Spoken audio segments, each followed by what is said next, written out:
بسم اللہ الرحمن الرحیم۔ معروف مذہبی سکالر حضرت ذوالفقار احمد نقشبندی نے اپنے ایک بیان میں کہا کہ حضور اکرم صلی اللہ علیہ وسلم نے فرمایا کہ قرب قیامت میں لوگ اپنی بیویوں کے ساتھ زنا کریں گے۔ ہم نے حدیث پاک پڑھی تو ہمیں سمجھ نہیں آئی۔ ہم نے اپنے استاد جی سے پوچھا کہ استاد جی اس کا کیا مطلب ہے کہ لوگ اپنی ہی بیوی سے زنا کریں گے؟ انہوں نے فرمایا کہ ہاں، اس کی کئی صورتیں ہیں۔ ایک صورت تو اس کی یہ ہے کہ مرد یا عورت کوئی کفریہ بول دے اور نکاح ٹوٹ جائے اور ان کو اس کا پتہ ہی نہیں کہ نکاح ٹوٹ گیا یا نہیں، اور آج کل تو یہ بات عام ہے، لوگوں کو اس بات کا علم ہی نہیں۔ مولانا فرماتے ہیں کہ فارسی کی فقہی کتاب ہم مفتی صاحب سے پڑھ رہے تھے تو جب انہوں نے کلمات کفر پڑھائے تو ہماری آنکھیں کھل گئی۔ اس میں قاری ثناء اللہ پانی پتی حضرت نے لکھا ہے کہ اگر دو بندے گفتگو کر رہے تھے، ایک نے کہا کہ یہ تو شریعت کی بات ہے اور اگلے نے جواب دیا رکھ پرے شریعت کو، فقط کفر، تو وہ آدمی کافر ہو گیا۔ ہمیں چاہیے کہ ہم علماء سے پوچھیں کہ کلمات کفریہ کون کون سے ہیں، یہ نہ ہو کہ ہم ایسے جملے بولیں اور کفر کا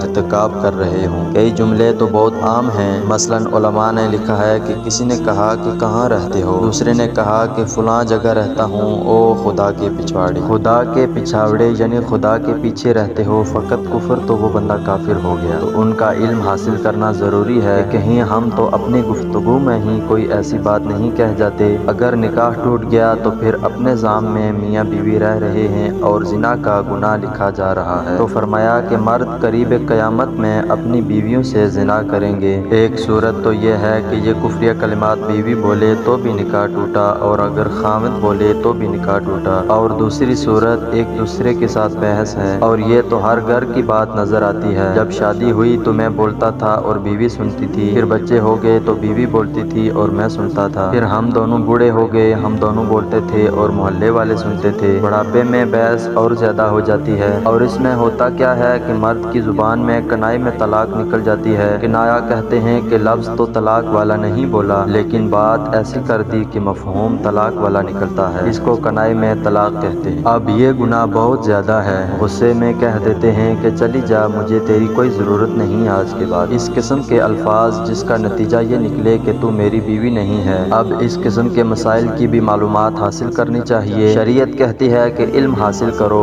ایسا نہ ہو کہ کنایا میں طلاق ہو جائے، انہیں پتہ بھی نہ ہو اور وہ ساتھ رہ رہے ہوں۔ اور آج تو یہ حالات ہیں کہ زبان سے طلاق کہہ دیتے ہیں، طلاق ہو بھی جاتی ہے، پتہ بھی ہے دونوں کو، مگر بدنامی ہو جائے گی، پھر ایک دوسرے کے ساتھ رہ رہے ہوتے ہیں۔ مولانا صاحب فرماتے ہیں کہ ہمیں ایسے لوگ ملے، 5 وقت کے نمازی، تہجد پڑھنے والا، سب نیکی کرنے والا۔ خود اس نے مجھے کہا کہ آج سے 8 سال پہلے میں نے اپنی بیوی کو طلاق دے دی تھی غصے میں آ کر، اور بعد میں ہم نے سوچا کہ وہ بھی نیک ہے اور میں بھی نیک ہوں، بدنامی ہو جائے گی، بچے خراب ہو جائیں گے، تو بس پھر ہم نے دوبارہ اکٹھا رہنا شروع کر دیا، نہ رشتہ داروں کو پتہ، نہ علماء سے پوچھا، پھر میاں بیوی اکٹھے رہ رہے ہیں، ایک گھر میں، ایک کمرے میں، تو یہ زنا کر رہے ہیں۔ قربان جائیں اس سچے نبی کی مبارک زبان پر، 1400 سال پہلے وارن کر دیا تھا کہ قرب قیامت میں لوگ اپنی بیویوں سے زنا کریں گے۔